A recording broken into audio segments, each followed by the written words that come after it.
So there's a misconception that if you're single, you are incomplete, perhaps damaged, salvaged, and you won't be happy until you find your one. And that is not true. That is bullshit. It is a message that has been fed to us by media and advertising. The truth is, when you're single, you have the richest soil for growth. That's why I created this podcast. And unlike other podcasts, this one is host-driven, not guest-driven. That means I will be rotating health and wellness experts 3 times a week to give you the giant box of wellness crayons, not just the primary colors, so you can start building a meaningful life. It's time to give singlehood a cape.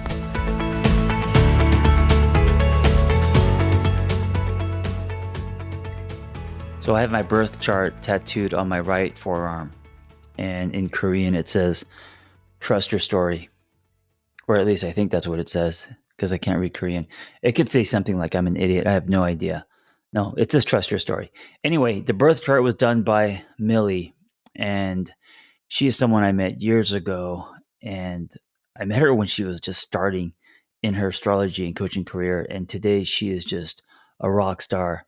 She's an astrologer, a researcher, a teacher, and she's come to recognize that there are intuitive gifts within all of us, and the understanding of those gifts can help us align with our soul's purpose. And by sharing astrology through a practical lens, and this is what I love about Millie, is it like me that she brings things to street level. Millie teaches her clients how to use astrology as a tool for self-discovery. And additionally, she provides guidance through astrological consultations, classes, and coaching. And currently, she works with coaching one-on-one clients. She also does group settings, retreats, and she's a co-host of the Blue Butterfly Effect podcast. Hope you enjoy today's episode with Millie. Hello, everyone. Millie Murillo here with your December Love Astro Forecast. So, how was November for you? Yeah. November was an interesting month. From what I have gathered, Scorpio season kicked a lot of people's asses. And we saw that coming. November, at least more than half of it, we were under the influence of eclipse season. Great changes, great endings, great new beginnings, seeing our shadow, seeing the shadow of our relationships, but more than just that, seeing our own shadow in the participation of the shadow of a relationship, okay? Or of our dynamic with relationship. What is our relationship to relationship? What was our thoughts? What is our responsibility? What are the attachment styles? The stuff that's coming up again, the stuff that I thought that I overcame is being triggered and coming up again. That was Scorpio season. That was the point. So we finished November with Sagittarius season and a new moon in Sagittarius that happened on November 23rd, which as of that week, I immediately started feeling the shift in energy. And so that takes us into December.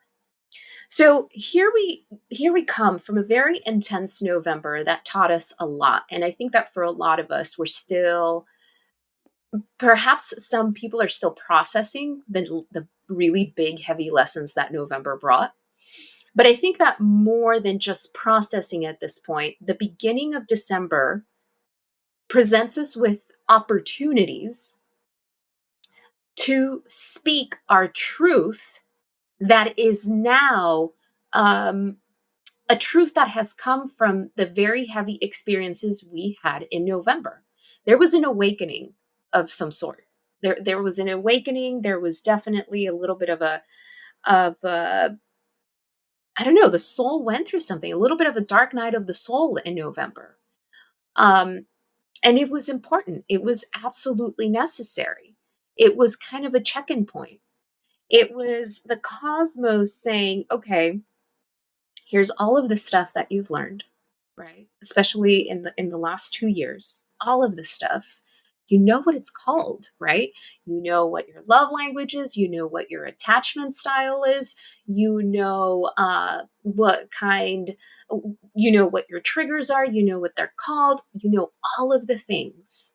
And here comes Scorpio season. That was November or in November, and a lot of stuff was brought up to the surface. And now in December, it's about how do I now have a very visceral experience?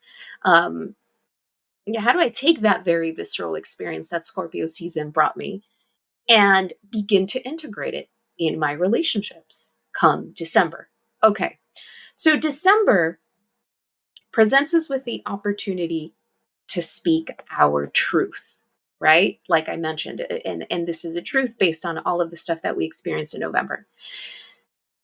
We have to remember that the truth is subjective, right? We are all each on our own path, on our own journey of evolution and growth. It happens mostly in relationships through contrast, through projection, through mirroring, through simply relating and being with others. And so now, after everything that we've been through, we get to say, this is my truth now. So we begin December with Sagittarius season, and Sagittarius season is known in the zodiac as the sign of truth, the sign that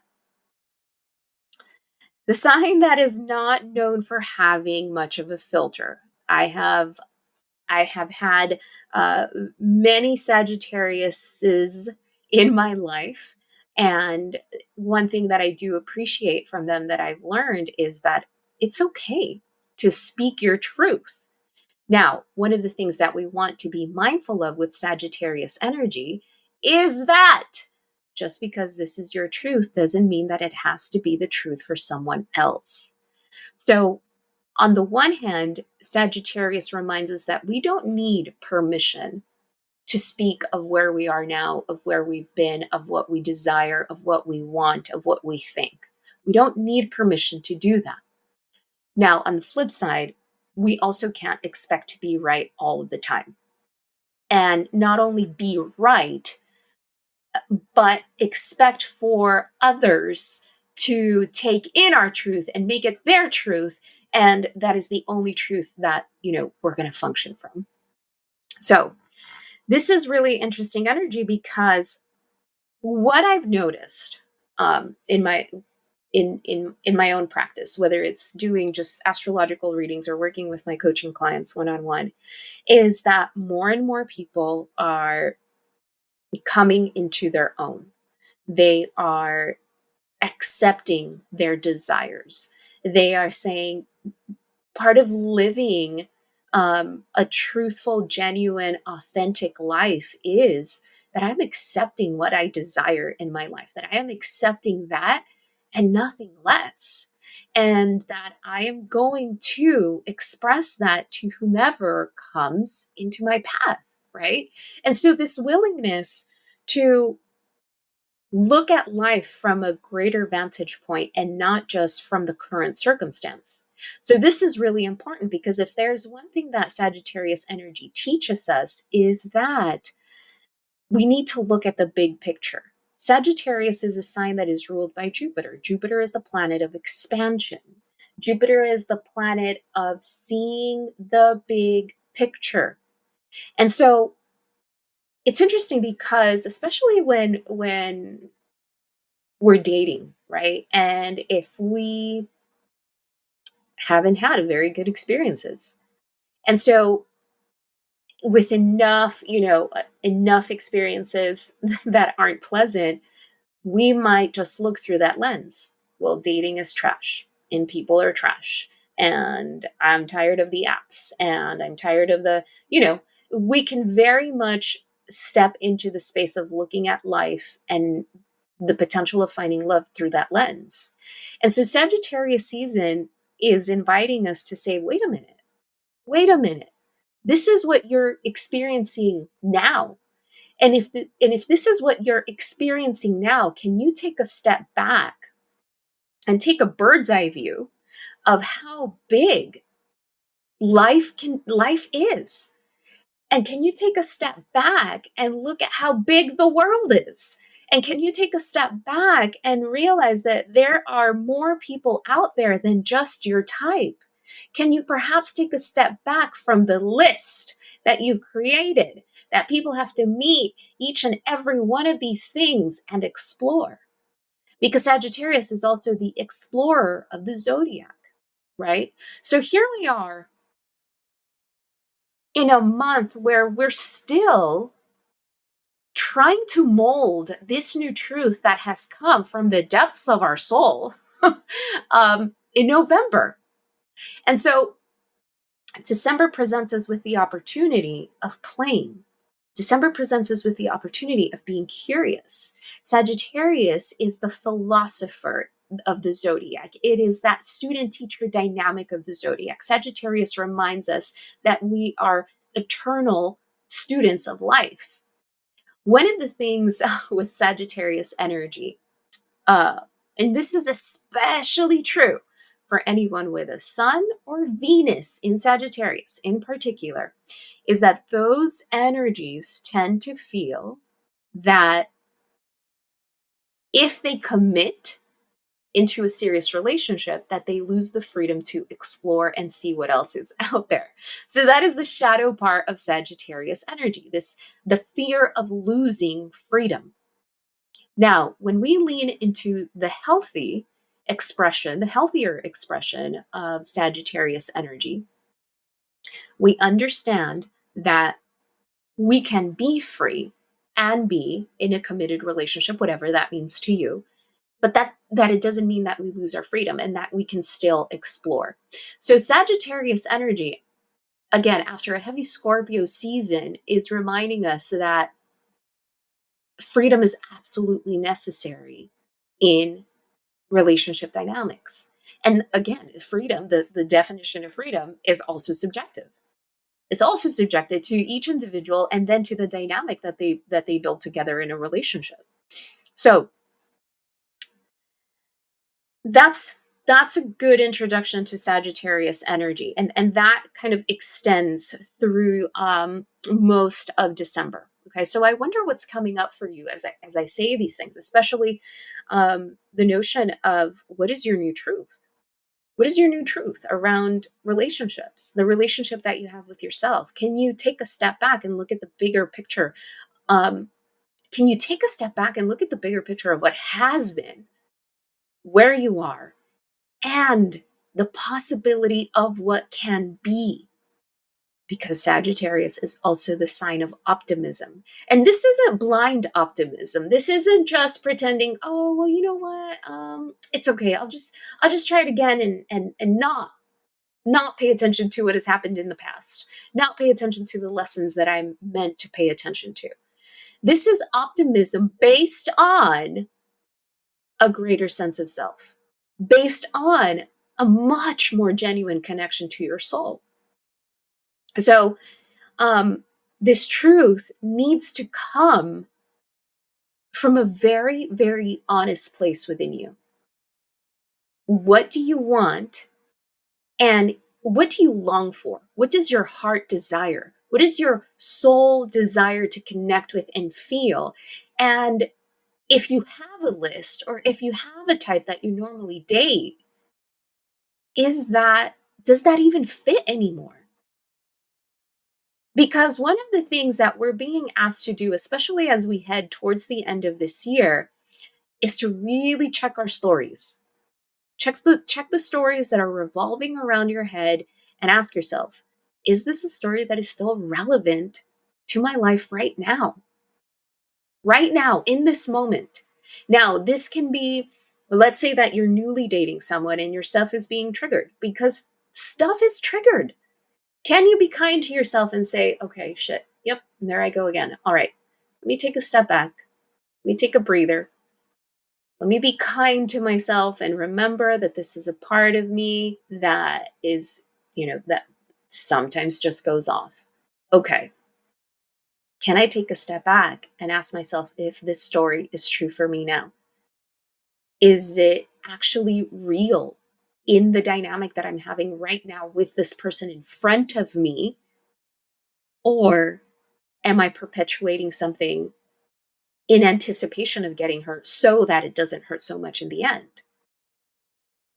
You have to be very honest with yourself before you can communicate your truth to someone else, especially in intimate relationships.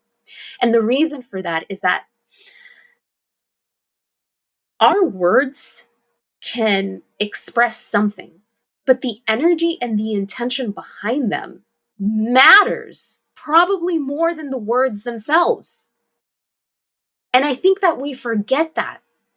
We spend so much time, um, what I heard, I can't remember who I heard say this, but it's a silly term, humaning. We spend so much time humaning. We spend so much time categorizing our feelings, categorizing our interactions, categorizing what someone else is or isn't, whether they're a narcissist or not. And this isn't to minimize any of that, because all of that is valuable information. But at what point do we come back to ourselves and ask ourselves, okay, this knowledge, this information, these labels, all of these things, while they're great, what really resonates and is true and honest to me? What is my soul telling me? And there is nothing like communicating from the soul, because the soul is always going to express from love, because that is who we are, that is what we are. So how the hell do we get in touch with that, right? What are you saying, that that I don't know what I'm talking about, and that maybe I have to dig in deeper? Perhaps one of the things that I've noticed happen is that, again, we're very busy humaning, we're very busy consuming information, we're very busy reading all the books, we're very busy being told what to do, what to feel, what it's called, what it feels like, instead of taking a moment to take a step back and create and build a relationship with our body, with our body's wisdom, with our nervous system, again, with the soul. To be able to say, okay, I know all of this, but where am I now? Okay. All right. So, all of that Sagittarius energy is creating a configuration of tension in the sky. Okay. So, I want you to picture the letter T, a capital T. Okay. The top of the T, which is a horizontal line, on one end, you have Sagittarius energy, and then on the other end, you have Gemini energy. So here you have Sagittarius energy at a 180-degree angle to Gemini energy. Okay. Now I want you to picture the leg of that capital T. And the leg of that capital T has Pisces energy. Okay. This configuration in astrology is known as a T square. And whenever we are experiencing a T square in the cosmos, it can create tension and some confusion. And this is especially true with the signs that are involved in this T square configuration. Sagittarius, what's the bigger picture? This is what I'm looking for. This is what I'm looking forward to. This is what I envision. This is my truth now. How do I communicate that in the most authentic way that aligns with me today? Sagittarius, right? One end of the top of the T. The other end of the top of the T is Gemini energy. Mars, the planet of action, the planet of masculine energy, the planet of anger, sex, assertion, is retrograde. So we are reconsidering how we want to move forward when it comes to how we assert ourselves in relationships, the type of sex that we want to have, the type of relationships that we want to have. And this is all happening in the sign of Gemini, which is the energy of communication, information, looking at things through different perspectives. So here we are, here we have this axis of Sagittarius and Gemini wanting to have some answers, wanting to just know already. Can I just know already? Can you tell me already? What are we? Where are we? What is happening? Can you tell me? And with that Mars retrograde energy, we're really not going to come to a clarity around most answers, around most questions actually, till January. Just an FYI. Okay. Now that doesn't mean that we don't have any sense of clarity in December, but it's just not done yet. The story is not done yet.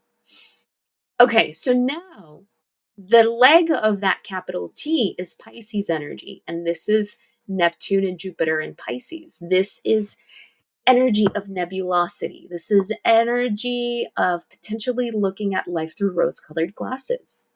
So this configuration in the sky for most of December is, instead of just looking for answers from someone, I need them to tell me what this is so that I can figure out if I can move on or not. Mm-mm-mm. Mm-mm-mm. No one can give you the clarity that you seek but yourself. That's just one example.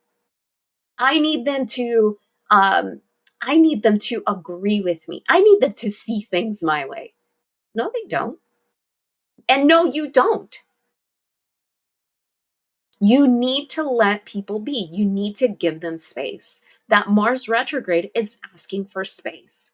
So instead of asking others questions that you feel are going to bring you some kind of relief, some kind of solace, you need to begin asking yourself questions like, what am I in denial of?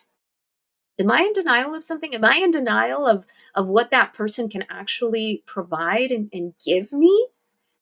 Because if I have a certain need and that person can't meet it, that doesn't necessarily say anything bad about the person. It just means that they're not able to give you what you need as an individual in a relationship.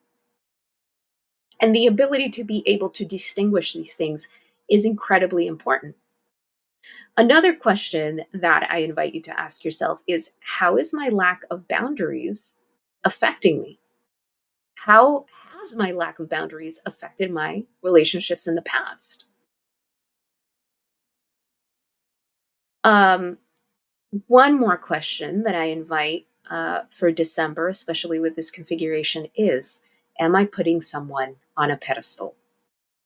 This is really important because I'm sure, I'm sure most of you, if not all of you, have some understanding of what this is.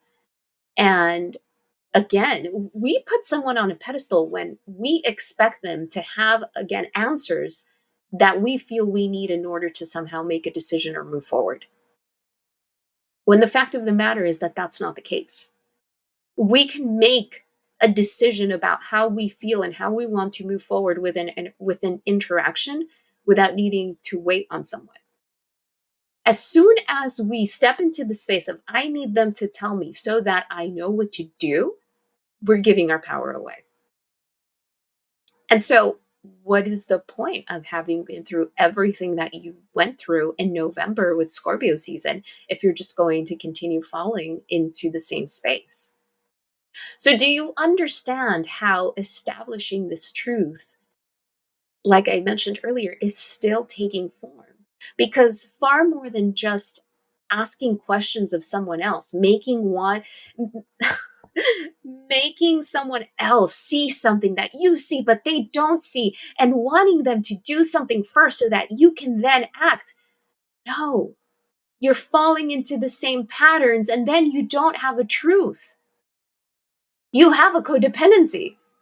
And don't we all, right? No judgment.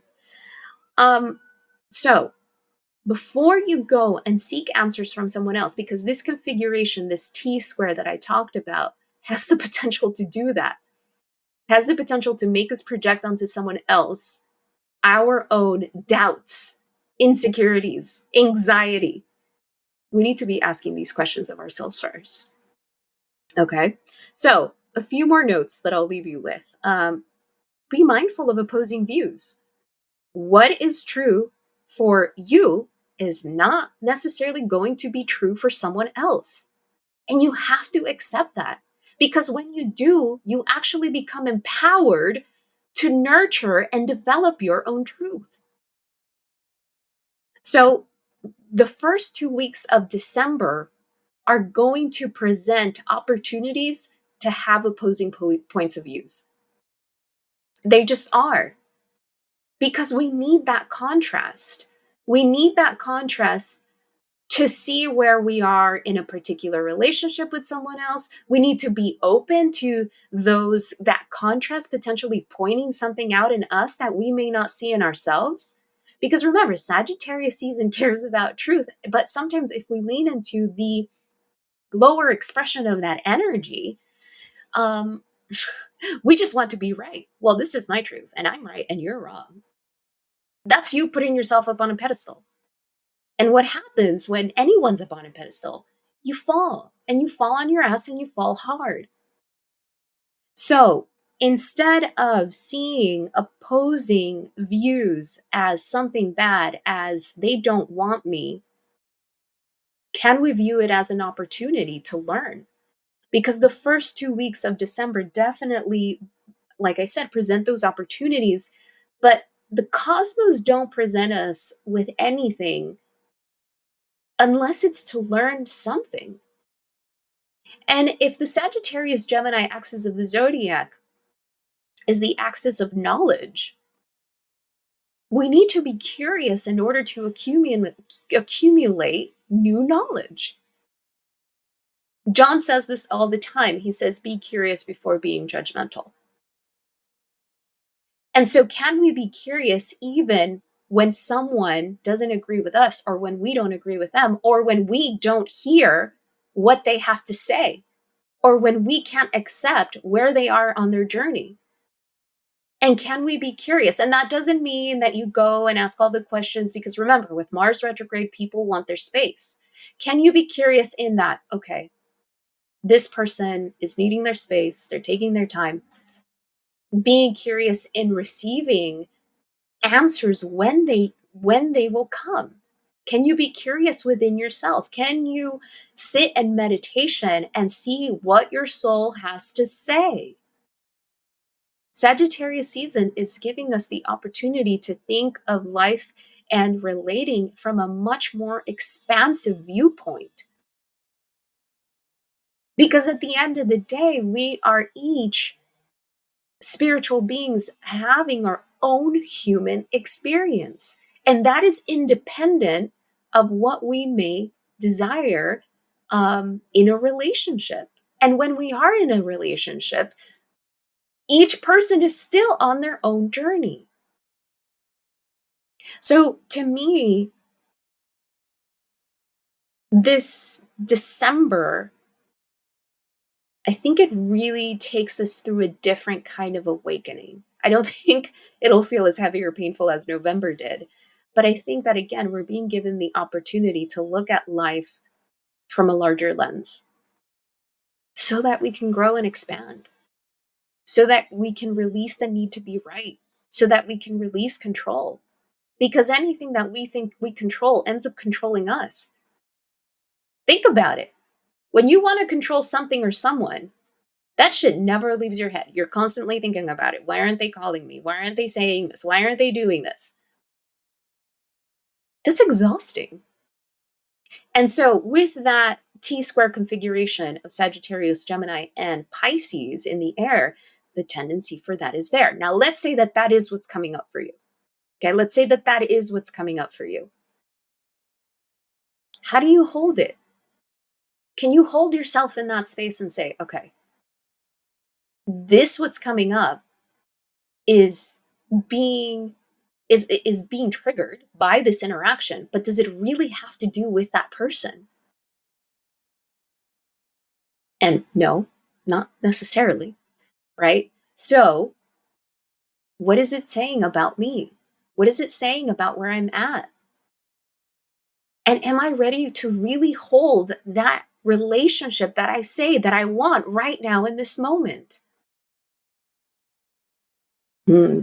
Another question to ask yourself. Okay, so two more three more bullet points I'll leave you with. We have another configuration between Jupiter, the planet of expansion, and Pluto, the planet of transformation. They are quietly in the background saying all of these questions that you're having, all of these realizations, revelations, conversations, opposing points of views that you're experiencing. You can handle this. You can handle this. And understand that none of it is coming up by accident, and that it's all coming up so that you're able to introspect, so that you're able to really figure out what that truth is for you. So let's say that you're in a position where you're thinking, oh, I've done all this work. Why is this coming up again? I've done all this work. I thought I was over this. We don't know how the work that we've done actually works until we interact. And so at the moment of interaction, you can't expect perfection from yourself. You just have to hold what comes up and choose differently once you realize what's really there. So I bring this up because as of mid December, let me look at my notes. We enter Capricorn season. December 21st, we enter Capricorn season.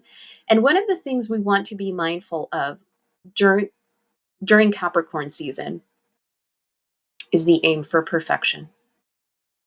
That is one of the one of the darker qualities of Capricorn energy. Anyone who's a Capricorn out there, you know what I mean.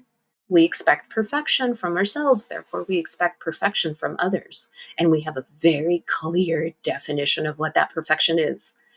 That's so limiting, and it's not human. It's impossible. And so we can meet this energy instead of aiming for perfection is, how do I become grounded enough to hold what is coming up, accepting it for what it is, and not beating myself up by saying, see, there I go again. I should have known better. I've done all this work and it's been for nothing. And I don't want to date anymore because I don't trust myself. The more that we do that, the more that we're going to perpetuate the patterns that we're trying to get away from. Think about it. Think about it. The more that a parent tells their kid, don't do that, don't do that, there you go again, the kid is probably going to do it again because that's our nature. But when we get curious, right? When we get curious about, okay, where is this coming from again? What's the story behind this reaction? What's the story behind this interaction from a grounded space? Capricorn energy. Okay, that's the story. Name the story. Is that story still true for me now? Or am I looking at my relationships and life through the lens of my wounds? That's another question for you. Okay. So here's another thing I'll say. Every question that I pose for you, and I tend to do this in my own groups and with my own clients, every question that I pose for you, I invite you to bring it into your journaling. Truly. Because these questions for me come up from the astrological climate. That's what it's presenting us. And that's the beauty of using astrology as a tool for self-awareness, that we can work with the energy that's available to us. And when we ask ourselves certain questions during certain times, when the energy is active, it's a different type of alignment and it's a different type of intention. We're not just aimlessly asking questions. We're asking questions from an energetic, intentional space. Okay? Just so you know. All right. So that is December in a nutshell. I will give you a few dates that I find are great in December. Okay. So let's see. December 6th and 8th. I hope that this episode is up by then. December 6th and 8th are really great days to decide if something is really worth moving forward with or not. December 6th through the 8th. So let's say that you have to have a difficult conversation with someone. The conversation comes up. Now, you can decide, okay, let's give it a shot. Let's keep moving forward slowly and steadily. I know we don't have all of the answers right now. Remember, there's a ton of clarity that's coming in January. Oh, by the way, I forgot.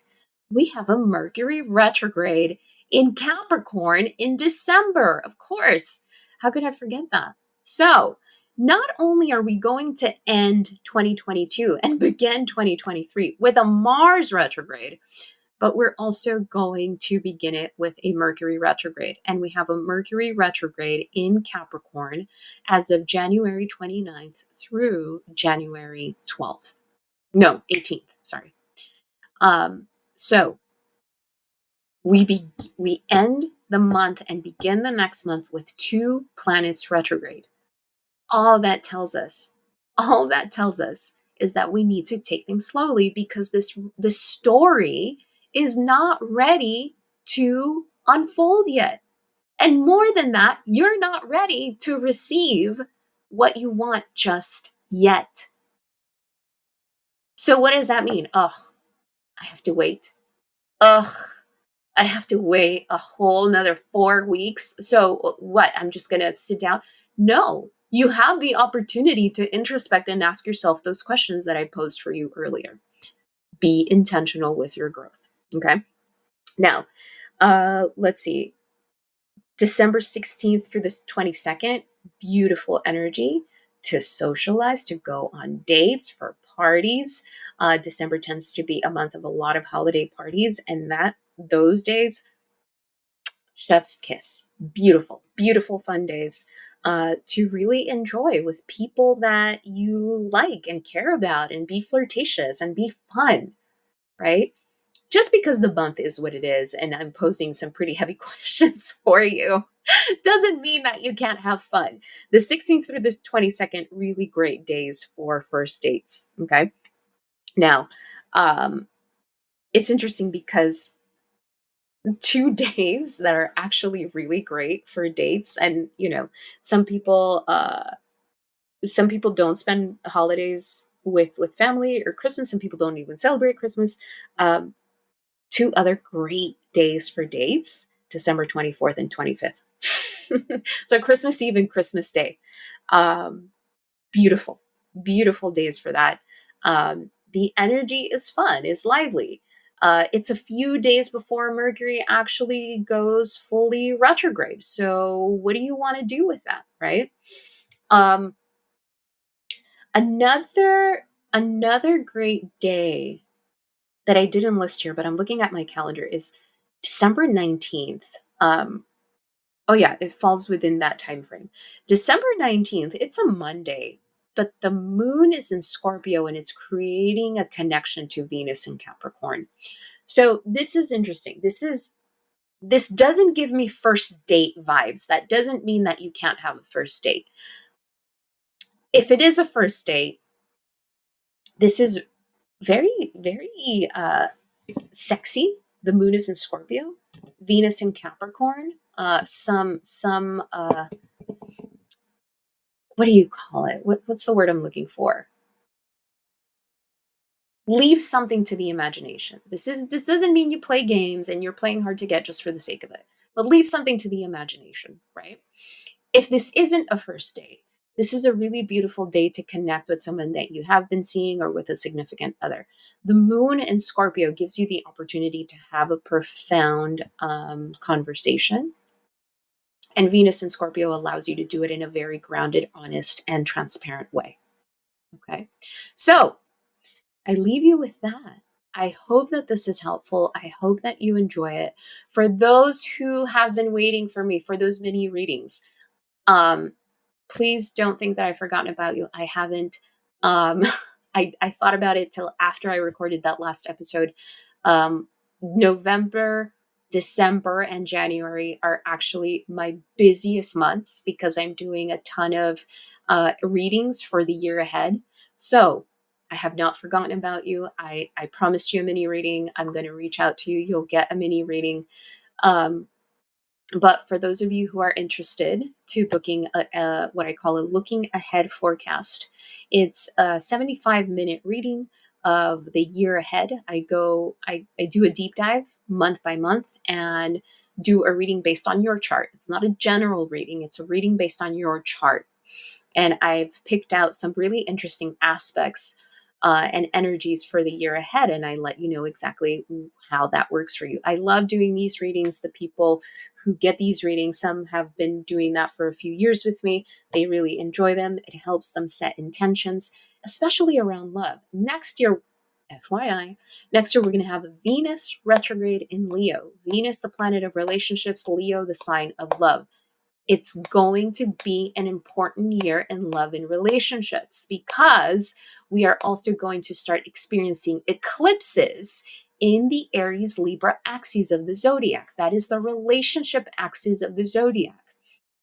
Why am I telling you this? One, I'm offering you my 2023 year reading, but please understand that the stuff that we experience, like November and December, everything is a building point to something else, or everything is a building block, I should say, to something else. So it's not like you're just experiencing this. It's not like you're just listening to me and saying, well, Millie told me there's going to be a delay and I just need to wait. No, it's something is happening right now that you need to learn in order for you to carry on those lessons to January and February and March and so on and so forth. Astrological events and astrological energy is not independent from itself. Everything builds onto itself. Everything is an unfolding story. So we're headed towards a year that is going to drastically shift the dynamics in relationships. So if you want to know what that's all about for you, go to my Instagram, add astro_consciousness, book your 2023 year reading, and let's see what the year has in store for you. Other than that, not much more to say. Much love to you all. Have a beautiful December. Happy holidays. Enjoy yourself. Speak your truth. Get to learn what that is. Let me know what comes up for you. Give me your feedback. I'd love to hear from you. DM me, comment on one of my posts, whatever you feel comfortable with. See what resonates and what doesn't. Okay? Much love. Till next month. Bye-bye. I hope that episode was helpful. Hey, listen, if you want to share your singlehood journey, if you've gone somewhere and come back, if you have revelations and wisdom, please share your story. It's going to help other people. Nothing makes us feel more connected than hearing other people's stories. So just send me the audio of your story, and you could just record it directly from your phone and email it to theangrytherapist@gmail.com. Also, if you want our Single on Purpose newsletter, go to singleonpurpose.life. That's singleonpurpose.life. You will get tools and articles and other people's stories, and also Zoom links to private gathers. So if you want to join our community, go to singleonpurpose.life. Thank you for listening. Be well. We hope you tell a friend. Hi, my name is Alyssa. I am based in Salt Lake City, Utah at the moment. Wanted to send in just a singlehood story as you had requested. I have been in singledom, quotes, singlehood since July of 2019. I had come out of about a 6-year-long relationship that essentially broke me down to my knees, and I was plagued with anxiety.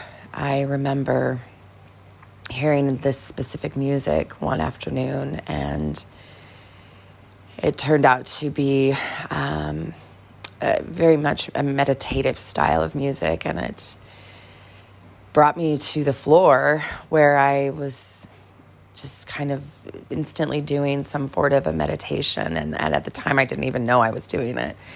But it was something I began to feel relief in. And so I ran towards the, learning more about meditation. And quite frankly, I became obsessed with it because I was in such a stressful job and I was in so much heartbreak that this was the pause and the relief. Like, it was like instant relief when I would go into these states. And so that really helped me through, 2020 into 2021. I unfortunately was using alcohol as a numbing agent through most of that time.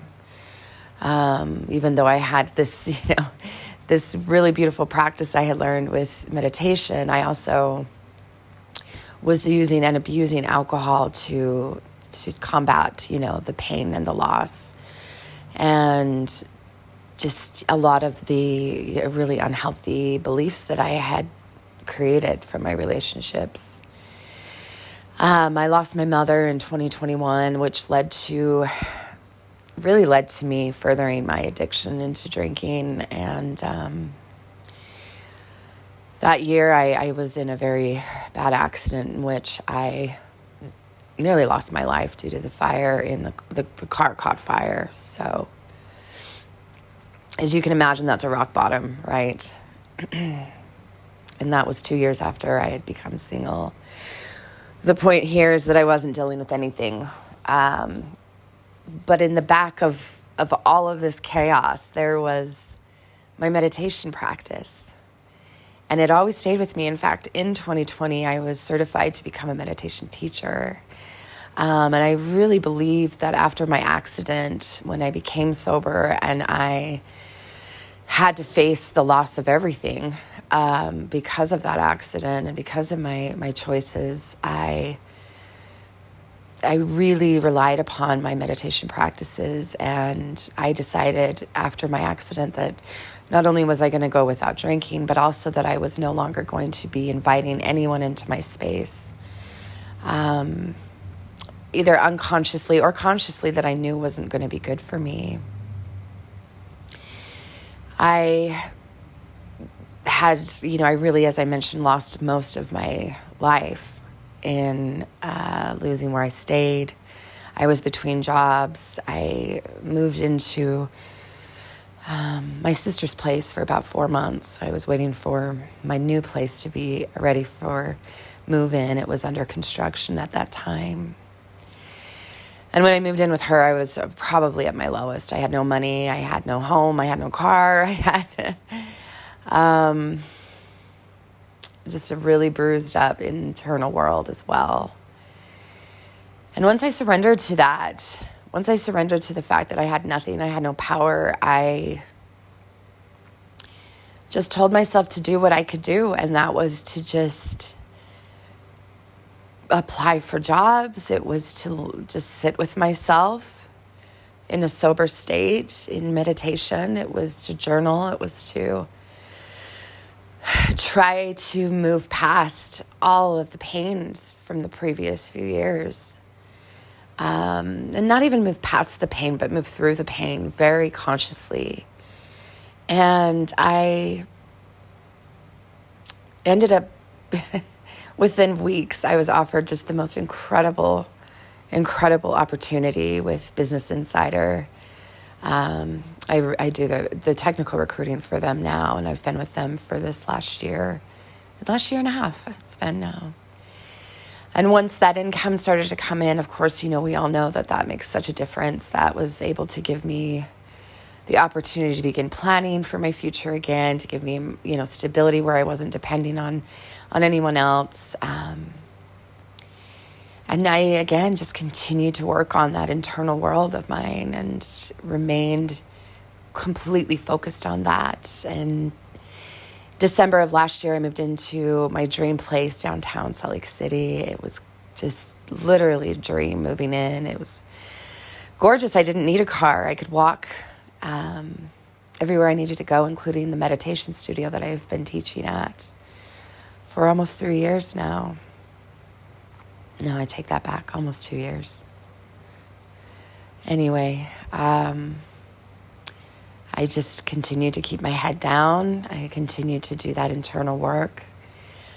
And by spring, I felt this enormous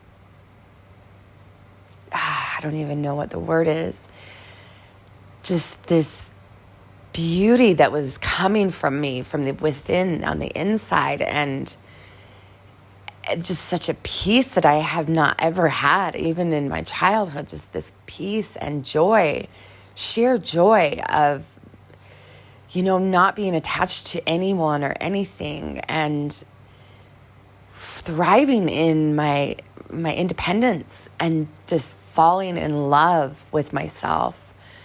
And it got to a point where I preferred being alone, and have since. There really hasn't been anyone of interest specifically to me. So that's made it easy for me to not date. I haven't put myself out there on any dating apps or anything. I just haven't felt ready. And when I say that, I think I'm not closed off if there was someone to come in. It's more that I want to make sure that I have a really healthy, strong relationship with myself, in the love I have for myself, in my ability to not move back into those drinking addiction and behaviors and those type of patterns. And just continuing to learn who I am and explore who I am has just been such a gift. I really think,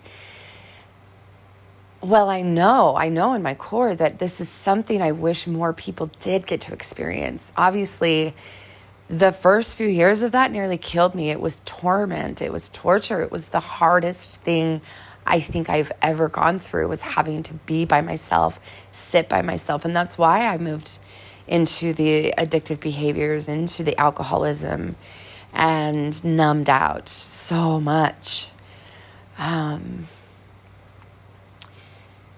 I lost my brother to suicide this summer. He and I were quite close. And his circumstances weren't great. His deck of cards were not good. At least the hand he was playing wasn't good. And I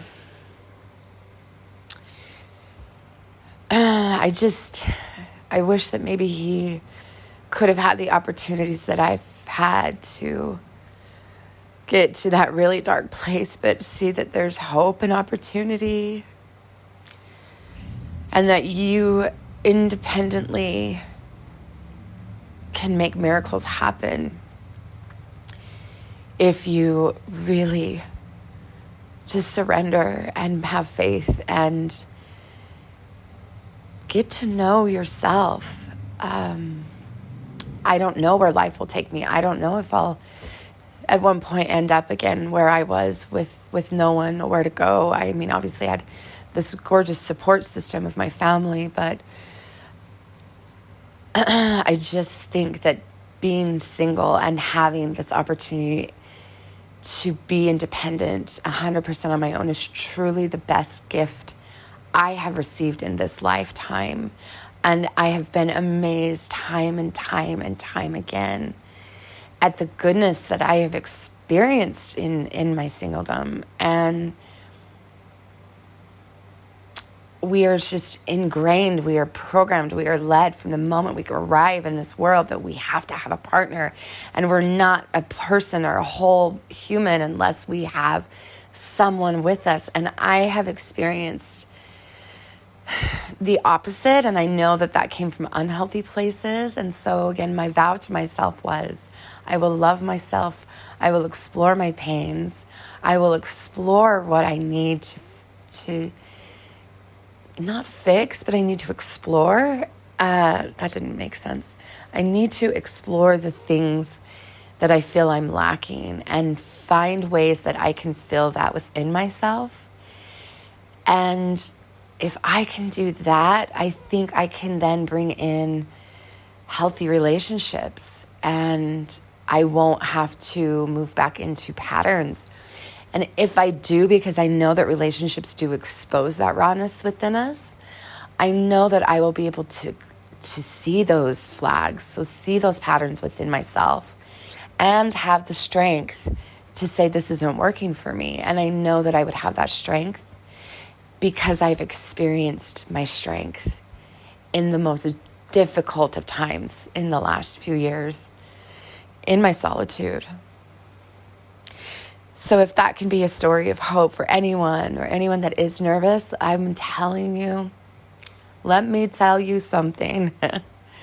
If I could gift anyone an experience, it would to have independence, solitude, and to receive the gift that they can do this entire life on their own, in happiness, in joy, and be healed, so that when we do go into partnership, we don't have to go into damaged relationships or create more damage in new relationships.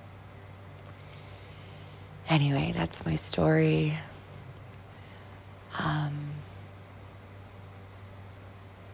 I'm here if you're interested in chatting more.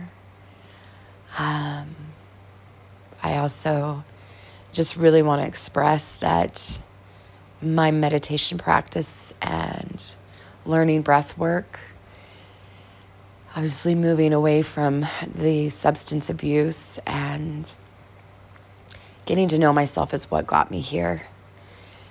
And those are, if I could give a blueprint to a successful story in coming out of hardship and coming out of heartbreak, those would be the things that I would prescribe immediately. Get to know you. Get to love you. Get to enjoy you. It is just the most gorgeous experience. Thanks for your time. Thanks for listening.